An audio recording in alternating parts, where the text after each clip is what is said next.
So this is a pretty common physics problem, or at least conceptual problem, that asks us, there's two people on each end of a rope and they're applying the same force. So I'm going to call that force 75 newtons, but the same thing is happening regardless of the magnitude of the force. But we know that each of these people, right, we'll say person A and person B, are applying 75 newtons of force to the rope. And we're trying to find out what the tension in the rope is.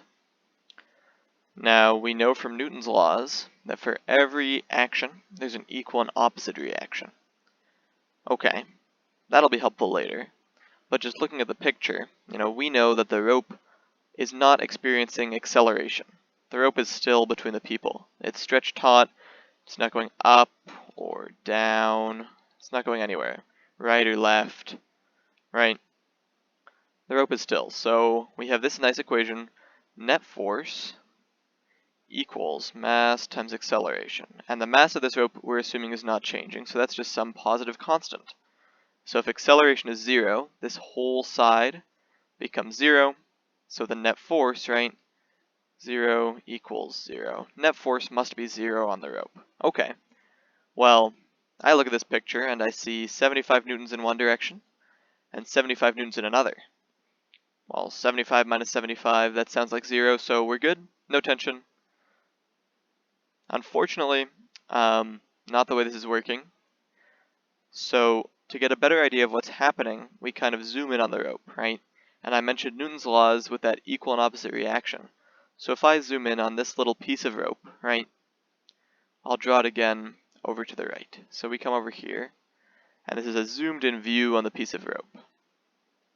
So I know that there's this force being applied to it of 75 newtons. Okay, so that's totally there.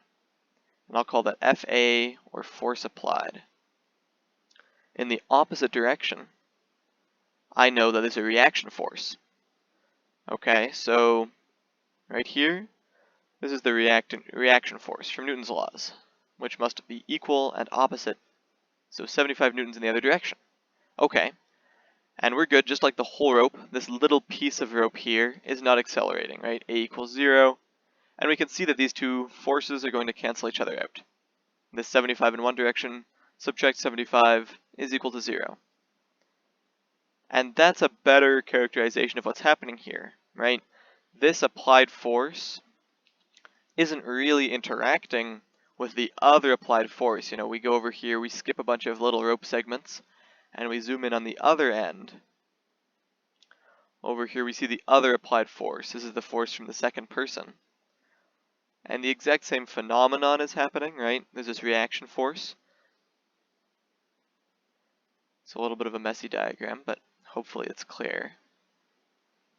The same thing is going on, right? This force comes in, there's an equal and opposite reaction force, and this reaction force is present throughout the rope.